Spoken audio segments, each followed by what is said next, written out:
Security Presidential Memorandum, or SPM 7. This is going to be a wild ride. This is a directive to investigate terrorism and terrorist activities and put an end to it, essentially. So I'm going to read this section. Investigating domestic terrorist organizations. The National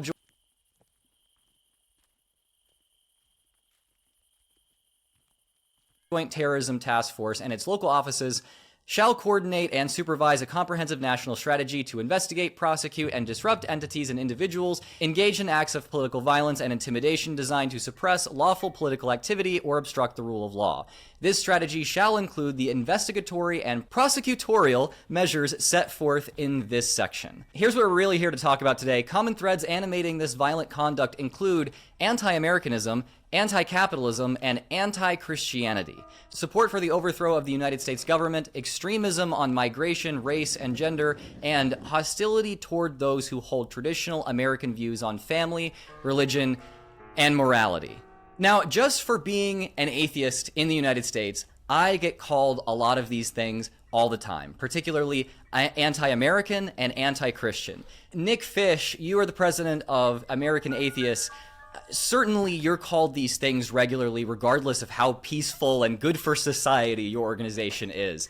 Do you see your organization potentially being targeted by language like this?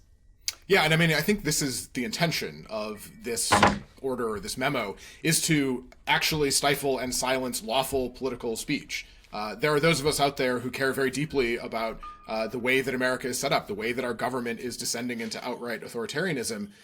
This is targeting us. This is taking lawful speech, lawful political activity, lawful engagement, and dressing it up and pretending that it's terrorism. And it's nothing of the sort. What we're doing right now is entirely American. There's nothing more American than protesting your government. It's what our entire country is founded upon. And so the fact that this administration is trying to do a sort of jujitsu move and flip it around and pretend that they're the ones under attack, I think we need to call it out for what it is. It's an attempt to seize power by this administration, by this president, by this regime, to take away and threaten our rights. And we have to be really upfront about pushing back on this as strongly as possible right from the get-go. We've got to ask, I think, what counts as extremism here, especially on things like migration, race, and gender, or hostility toward those with traditional views. Now, I want to throw it over to Fish Stark, the executive director of the American Humanist Association. Humanists have very long been called radical for demanding civil rights and dignity for everyone, regardless of race, gender, religion, or family structure. Does this new directive concern you? So let's be clear about what this directive does and doesn't do, right? This doesn't create any kind of new authority. It doesn't increase funding to anything. It doesn't give the government power to do anything it doesn't already have power to do. The directive is designed to do one thing, and that's intimidate people while actually doing nothing, which is the Donald Trump hallmark, right? He's going to come in and he's going to throw around a lot of words, and he's going to try to make people obey him in advance. The goal here, very specifically, is to try and intimidate the people who are in our organizations, the people who run our organizations, and the people who fund our organizations into shutting up. And so what I'm worried about is that people might misread this and take the bait. Because the truth is, this order doesn't, and Donald Trump can't rewrite the Constitution or our fundamental First Amendment right to express displeasure with our government, criticize any institution we want in America, including religious institutions. So yeah, humanists have absolutely always dealt with the idea that we are less than true Americans, right? One of our former board members, Corliss Lamont, famously got hauled before the House Un-American Activities Committee in the 50s and had to prove that he was a true patriot. But ultimately, this is just them going back to their same old bag of tactics, trying to intimidate us into shutting up because they know they don't actually have the legal standing to shut us down. All right. These directives, I think, can be interpreted to include actually very common views among Americans. And to throw it back over to Nick Fish, you guys work in coalition with interfaith organizations all the time. So it's not just atheists that you're regularly working with, even if you are often representing the atheist community. Could you see this directive trying to intimidate and target your coalition allies as well? Absolutely, and I have to echo almost completely what Fish just said. this directive is aimed at those people, the people that work with us, that are willing to stand shoulder to shoulder with atheists, with people who care about our trans family and loved ones, with people who care about Palestinians, with people who care about criminal justice reform. That's who this is aimed at targeting, and what they're hoping for is that we're just going to let it happen. What we've seen from the private sector, what we've seen, unfortunately, from too many in higher ed, is a willingness to comply, a willingness to just settle these lawsuits. We just saw YouTube settle with with Donald Trump, not the Trump administration, with Donald Trump to the tune of more than $25 million because they're afraid. What we as leaders in the nonprofit world, leaders as advocates, leaders in community spaces have to do is absolutely refuse to allow ourselves to be silenced, don't allow ourselves to be silenced, and make sure we're standing in solidarity with a whole range of groups, whether it's churches, progressive churches, whether it's mosques, whether it's other religious minority groups, whether it's racial or gender or sexual minorities and so on.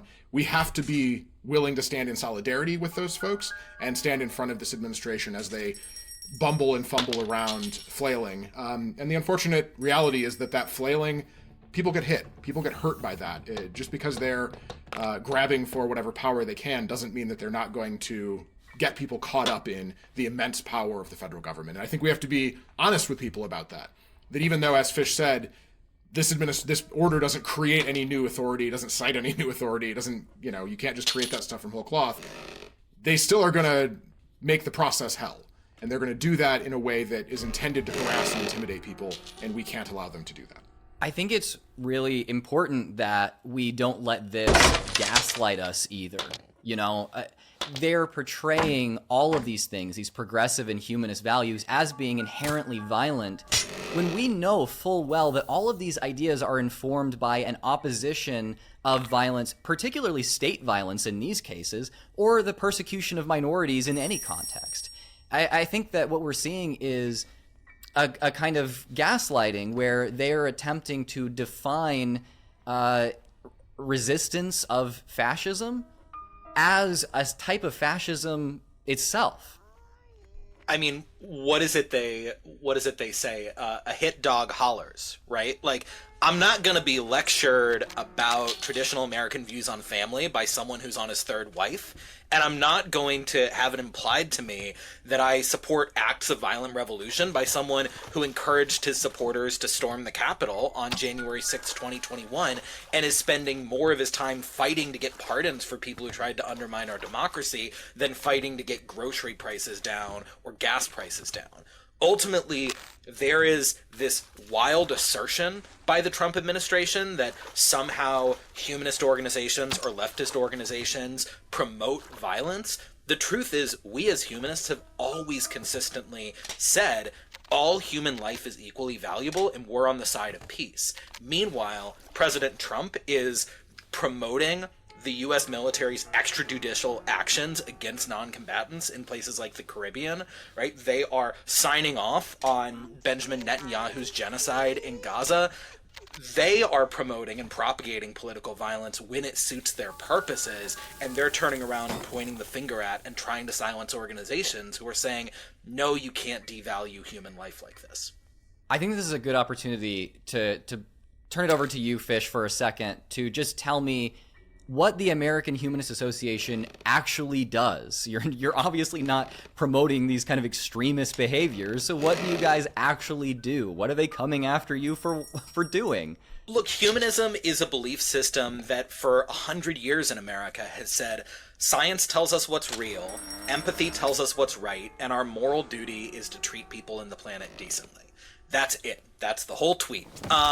And the AHA, for nearly 100 years, has worked to build community for humanists, places where we can belong and become better people.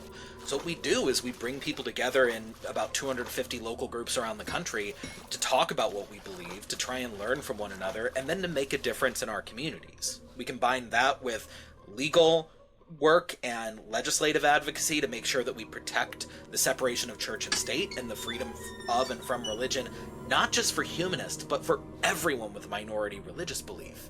And so if you want to look at that and say that's un-American, I mean, You're welcome to, because you have the right to free speech, but we see it as carrying on the legacy of humanists like Thomas Paine and Thomas Jefferson, who fought for a country where we have freedom of conscience and who wanted citizens to be doing more things like this, coming together to talk about what we believe and help each other. We're trying to replace something that the radical right has broken in this country, which is a sense of community, right? They have, for years, made it harder for us to live our lives by continuing to depress our wages and funnel more money towards the top 1%, made it harder for us to just be happy, much less come together with other people who believe what we believe. They're fully backed by social media billionaires who make their profits by pushing us further apart.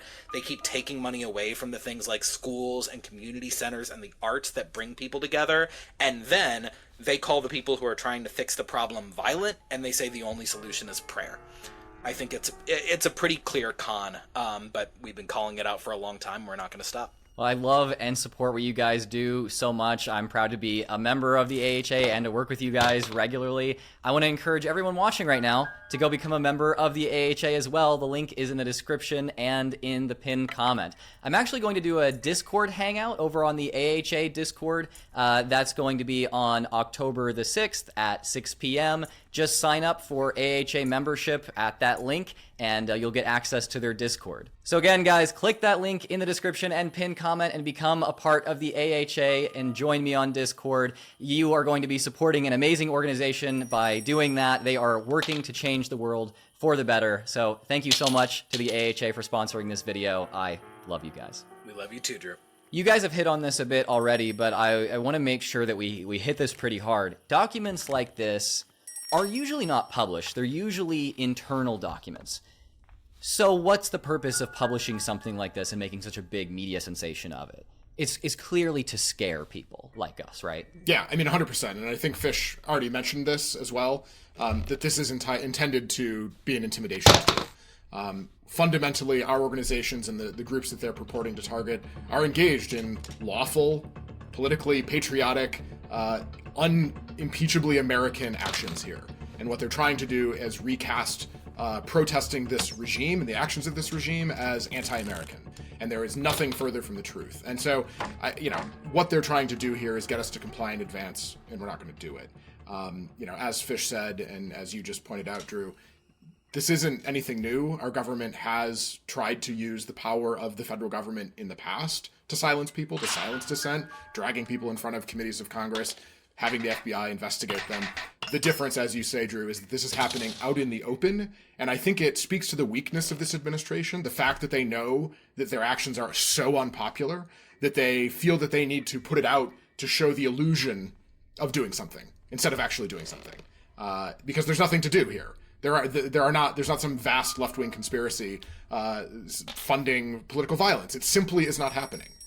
But they need to show or pretend that it is so they can, check a box with the extremists who fund their side of things. Nick, does this remind you of a video we did a little while back that was about Project 2025? And something that Project 2025 was saying is that they will seek to deport Marxists for being anti-Christian and anti-American.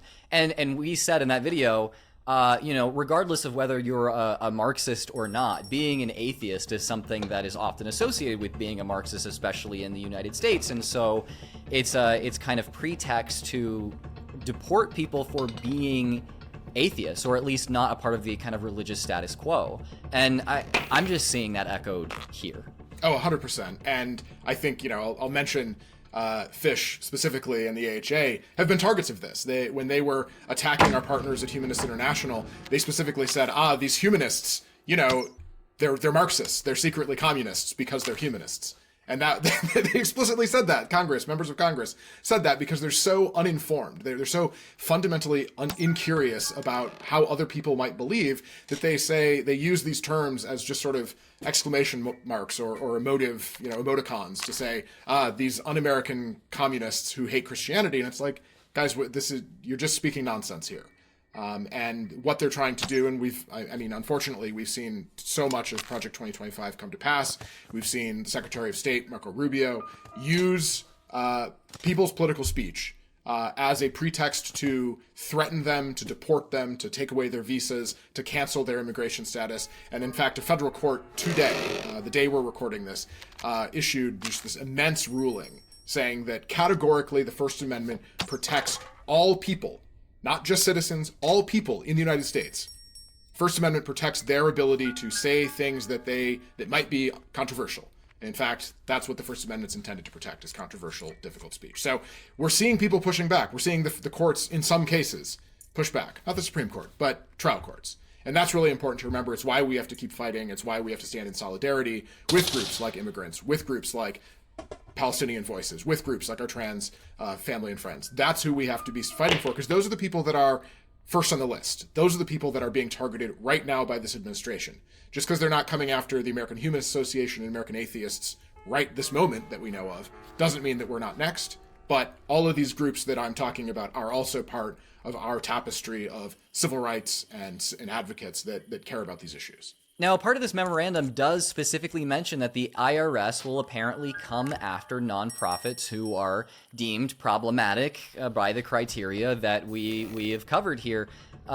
Fish, do you worry that the AHA could have its 501c3 status removed under these ridiculous pretenses? Not really, and I'll tell you why. Donald Trump is a bully, and like all bullies, he picks on people he thinks are weak. Right? That's why he's chosen the groups that he's chosen to go after at the beginning. Trans kids who don't have the ability to defend themselves because they're children, right? Immigrants, non-citizens who have fewer legal rights than some of us do, although as Nick pointed out, the court is affirming that they have the right to due process, they have the right to free speech. But he's attacking non-citizens who have fewer opportunities for legal defense, attacking Palestinian rights groups, because for a long time we've had a bipartisan consensus in this country that we're not going to speak up about injustices the Palestinians are facing. He is attacking systematically the groups that he thinks can defend themselves the least to try and prove his own power. The humanist movement in America has a history of getting attacked by the government and winning. And part of the reason for that is because Americans broadly support the separation of church and state, and they understand that means that even people who have religious views they disagree with have the right to those views. So could the Trump administration come after us? Sure. Is it more likely to happen than it might under another administration? And are we taking steps to protect against that if that happens? Yes. But the truth is, I don't think they have the balls. Because, as we've seen from Trump again and again and again, he targets the people he thinks are weakest, and he picks on them.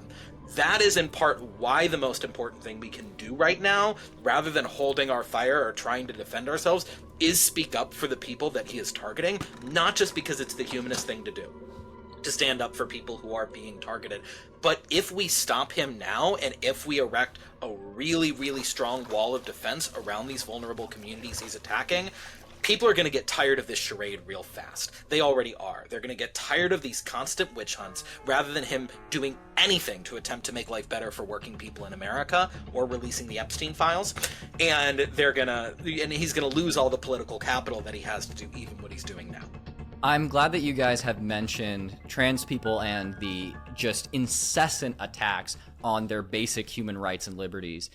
I want to talk about this new FBI categorization that is being applied to trans people, but I do see as something that could be applied even more widely than that. And that's this this notion of the nihilistic violent extremist. So I'll read a little bit from this. According to a September 18th report by independent journalist Ken Klippenstein, 2 anonymous national security officials said that the Bureau is discussing treating trans subjects, trans people, as a subset of its new threat category, nihilistic violent extremists, or NVEs, which was created earlier this year. They define this nihilistic violent extremism as criminal conduct in furtherance of political, social, or religious goals that derive primarily from a hatred of society at large and a desire to bring about its collapse by sowing indiscriminate chaos. Now, I don't know about you guys, but my friends, my community there's quite a large portion who are trans, and I have to say that the only place where they might be sowing indiscriminate chaos is the dance floor, where that is accepted and just a good time. But yeah, I mean, I want to run this by you, and let me know what you guys think about this. Nihilistic violent extremist. Does that not feel like it comes right out of evangelical Christian apologetics? I get called a nihilistic extremist who, because I don't believe in God, am inevitably going to do all of these ridiculous nihilistic things that I guess some people would do if they didn't believe in God for some reason. Do you guys see this nihilistic violent extremism thing as kind of being a product of like evangelical think in the first place? I don't know if it's limited to just evangelicals, but what I will say is that there's a real, Fish talks about this all the time, there's a real crisis of a sense of purpose, belonging, especially among younger, often white men who feel really disaffected with the fact that this society, they feel left behind in certain ways, they feel really alone out on an island. And, you know, what we've seen with a lot of these mass shootings is an ideology that is really incoherent, that you know, is all about sowing discord. And it has nothing to do with being trans. It has nothing to do with being a member or not a member of any particular religion. It has to do with this crisis of violence, of, you know, the 4chanification, the meme edgelord thing that we're seeing from a lot of online spaces. And I really have to, you know, commend what you and other folks are doing in building positive, affirming online communities as a bulwark against that. I think that's absolutely vital as a means of pushing back, because so many people are desperate for meaning that what they're doing is finding meaning in these, in sort of an ideological spiral. Creating a sense of belonging in being too cool to belong in something, in believing that we need to tear down the government, light it all on fire, tear down society, and burn it all down. That's what this, you know, movement, the nihilistic violent extremists, that's what they're talking about here. And what this administration is instead doing is weaponizing that and saying, you're nihilists because you don't believe in God the way that we do. You're nihilists because you don't believe in strict hierarchical gender roles or race hierarchies. And, you know, that's what we're talking about here. There's nothing violent or nihilistic about humanism. There's nothing extreme about humanism or atheism.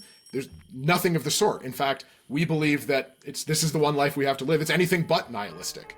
It's a view that we have to make the world a better place. That's at the core of what we believe. It has nothing to do with nihilism at all. It's just, as you said, a BS debate tactic that you often hear from apologetics. But I do want to be clear that there are real problems out there with these sort of people that are completely disaffected and disconnected and unplugged from any sort of belonging or community. We know who the nihilistic violent extremists are because we know who the people doing the shootings are. Disproportionately, they're not trans. Disproportionately, they're not people who are on the left. Disproportionately, they're white men and they're right-wing people. Now, I don't think we should brand white men or right-wing people as nihilistic violent extremists because I don't think we should make broad category judgments about groups of people like that, right? Like, I think that we should focus on preventing, you know, threats from people who are displaying the kinds of behavior that all these mass shooters displayed leading up to their mass shootings, right? And this is, as you said, Drew, this is the part and parcel of the evangelical playbook, and it tells you how stacked this Trump administration is with complete right-wing religious wingnuts, right? It is the height of arrogance to say that anyone who has a belief system that isn't your own must automatically be a nihilist, right? Humanism is a system of positive meaning-making. It is, in fact, our attempt as folks who are atheist, agnostic, deists, who don't believe that a God guides our lives or gives us purpose to figure out, well, then what does? And our answer is and has always been other people. Our community is what gives us purpose. If we believe our purpose comes not from answering some kind of holy book or ancient edict, but taking care of the people in front of us right now, why would we try to destroy the thing that we say gives us purpose? Ultimately, I think that Nick is right? The way we actually combat nihilistic violent extremism is by giving more people a sense of purpose and giving people a sense of community. The common thread among almost all these people who commit these acts of violence is how isolated they are. And I gotta say, it's not the left in this country that has been, again, advocating to defund all the shared community spaces that we use or to make it harder for people to have leisure time and jobs to be able to afford their house. That's humanists who have always demanded a shared life in a shared